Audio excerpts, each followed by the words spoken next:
சுவையான மற்றும் ட்ரெடிஷ்னலான டிஷ்ஷுகளை பார்க்கணுன்னா நீங்கள் வந்து சென்னை சமையல் யூடியூப் சேனலை மறக்காமல் சப்ஸ்கிரைப் பண்ணுங்கள். கூட வந்து பெல் ஐக்கானை ப்ரெஸ் பண்ணுங்கள். உடனே அப்டேட்டுகளை தெரிஞ்சுக்கோங்க. வாங்க வீடியோக்குள்ளே போகலாம். Hello friends, welcome to Chennai சமையல். நம்ம இன்றைக்கி பார்த்திங்கன்னா முறுக்கு வீட்டில் எப்படி செய்யுதுன்னு பார்க்க போகிறோம். இதுக்கு தேவையான பொருள்லாம் கீழே டிஸ்கிரிப்ஷன் பாக்ஸில் போட்டிருக்கேன். வேணுன்றவங்க பார்த்து தெரிஞ்சுக்கோங்க. வாங்க நம்ம வீடியோக்குள்ளே போகலாம். முதல்ல பார்த்திங்கன்னா 1 கிலோ பச்சரிசி கழுவி காய வச்சுருக்கேன். இது மிஷினில் கொடுத்து அரைக்கணும். உளுந்து 200 கிராம் உளுந்து எடுத்துருக்கேன். அதுக்கப்புறமா பார்த்திங்கன்னா 200 கிராம் புழுங்கல் அரிசி. இதை வந்து நம்ம பொரித்து எடுக்க போகிறோம். இந்த பொரி அரிசியாக மாற்ற போகிறோம். அதுக்கு வந்து மீடியம் ஃப்ளேம்லேயே கடையில் போட்டு நல்லா பொரித்து எடுத்துக்கோங்க. இது லைட்டாக தண்ணியில் நினச்சி காய வச்சு நீங்கள் கடையில் போட்டு வறுத்திங்கன்னா இந்த மாதிரி பொடியும் உங்களுக்கு பார்த்தாலே தெரியும். இந்த கன்சிஸ்டன்சி வந்தோடனே வர அளவுக்கு பொரித்து எடுத்துக்கோங்க. 200 கிராமில் 100 கிராமாக போட்டு பொரித்து எடுத்துக்கோங்க. போட்டு ஒரு பாத்திரத்தில் போட்டு ஆற வச்சுருங்க. இது கூட நம்ம 200 கிராம் உளுந்து எடுத்துக்கோம் பார்த்திங்களா, அந்த உளுந்தையே வந்து வறுத்து எடுத்துக்கணும். கடையில் போட்டுருங்க. மீடியம் ஃப்ளேம்லேயே வச்சு லைட்டாக அந்த உளுந்து வந்து வறுத்து வாசனை வரும். கலரும் சேஞ்ச் ஆகும். உங்களுக்கு தெரிஞ்சு பாருங்க க்ளீனாக. இந்த கன்சிஸ்டன்சிக்கு வறுத்து எடுத்து இதையும் வந்து அந்த பொரி அரிசி கூட போட்டு வச்சுக்கோங்க. 200 கிராம் பொரி அரிசி, 200 கிராம் உளுந்து, 1 கிலோ வந்து பச்சரிசி, இது மூணுத்தையும் ஒன்றா சேர்த்து மிஷினில் கொடுத்து இந்த மாதிரி ஒன்றா கலந்துக்கோங்க. ஒன்றா கொடுத்து மிஷினில் கொடுத்து அரைச்சி வச்சுக்கிட்டிங்கன்னா உங்களுக்கு முறுக்கு சூப்பராக வரும். நீங்கள் மிக்சியில் அரைக்கணுனாலும் அரைச்சிக்கலாம். இந்த மாதிரி நல்லா நைஸாக அரைச்சி வச்சுக்கோங்க. இது வந்து இப்போ எல்லாத்தையும் எடுத்து நம்ம மிக்ஸ் பண்ண போகிறோம். இது கூட உப்பு, இந்த மாவுக்கு தேவையான அளவு உப்பு போட்டுக்கோங்க.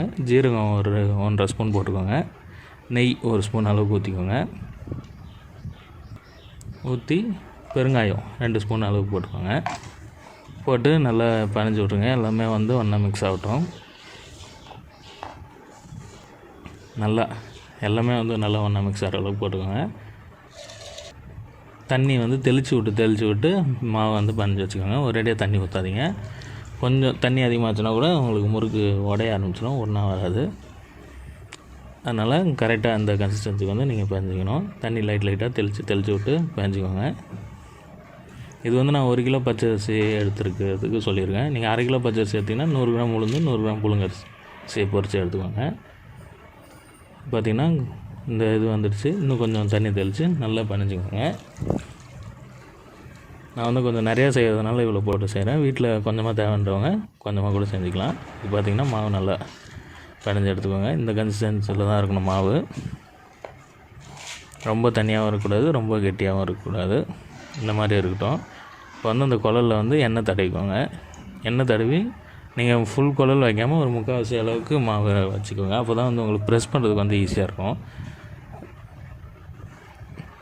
பாதி கூட நீங்கள் போட்டு இது பண்ணிக்கலாம். இது பார்த்திங்கன்னா இந்த அளவுக்கு ஒரு 3/4 அளவுக்கு மாவு போட்டு வச்சு, இது இப்போ வந்து நான் எண்ணெய் வந்து காய வச்சுருக்கேன் அடுப்பில். நல்லா பெரிய வானல்லே 1 லிட்டர் அளவு எண்ணெய் காய வச்சுருக்கேன். எண்ணெய் சூடானதுக்கப்புறமா எண்ணெய் வந்து ஒரு சைடு சூடாக விட்டுருக்கட்டும். அப்போ வந்து நம்ம இன்னொரு கரண்டியோ ஒரு தட்டோ எடுத்து இந்த முறுக்கை வந்து புழிஞ்சி வச்சு போடுறதுக்கு வந்து நீங்கள் 2 இதில் வந்து புழிஞ்சி வச்சுக்கலாம். மாற்றி போடலாம். சில பேர் கரண்டியில் போடுவாங்க, சில பேர் வாழை இலையில் போடுவாங்க. உங்களுக்கு எது வந்து ஈஸியாக இருக்கோ அதில் வந்து வாழை இலையில் எண்ணெய் தடவி இந்த மாதிரி புழிஞ்சி வச்சுக்கோங்க. இப்போ வந்து எண்ணெய் நல்லா ஹீட் ஆகிடுச்சு பாருங்கள். இப்போ நம்ம புழிஞ்சி வச்சுருக்கோம் பார்த்திங்களா, அதை அப்படியே எடுத்து அழகாக கவுத்திங்கன்னா அதில் விழுந்துடும் அழகாக. இன்னொரு வாட்டி இது பண்ணுற மாதிரிங்க. கையில் கூட நீங்கள் எடுத்து போடலாம். இல்லைன்னா தட்டில் எண்ணெய் தடவி போட்டு வச்சு போடலாம். கரண்டியில் இந்த மாதிரி போட்டிங்கன்னா ஈஸியாக வந்துடும் உங்களுக்கு. நெருப்பு ஃபஸ்ட்டு நீங்கள் போடும்போது வந்து அதிகமாக இருக்கட்டும். போட்டோடனே வந்து சிம்மில் போட்டுருங்க. சிம்மில் போட்டு நல்லா பொரியிடணும். 2 சைடும் வந்து நல்லா திருப்பி விட்டு இது பண்ணுங்கள். இந்த எண்ணெய்லாம் வந்து ட்ரெயின் ஆகணும். இந்த எண்ணெய் அந்த பபுள் வருது பார்த்திங்களா, அந்த பபுள் வந்து வரது கம்மியாகிடுச்சுன்னா முறுக்கு வந்து ரெடி ஆகிடுச்சுன்னு அர்த்தம். கலரும் சேஞ்ச் ஆகும். பார்த்திங்கனாலும் உங்களுக்கு தெரியுது பாருங்கள், நல்லா கலர் சேஞ்ச் ஆகிருக்கு. எல்லா சைடும் வந்து திருப்பி விட்டு நீங்கள் ஈவனாக வந்து வேகிற மாதிரி வச்சுக்கோங்க. நெருப்பு அதிகமாக இருந்ததுன்னா கறிக்கிடும், உங்களுக்கு டேஸ்ட்டு வந்து கொஞ்சம் நல்லா இருக்காது. அது என்ன, இப்போ முறுக்கு ரெடி ஆகிடுச்சு. இதை எடுத்து வேறு பாத்திரத்தில் இது போட்டு வச்சு ஏர்டைட் கண்டெய்னரில் போட்டு மூடி வச்சுன்னு நீங்கள் எத்தனை நாள் கழிச்சு வேணாலும் சாப்பிட்லாம். ரொம்ப சூப்பராக இருக்கும். இந்த தீபாவளிக்கு வந்து இந்த டிஷ்ஷை கண்டிப்பாக ட்ரை பண்ணி பாருங்கள்.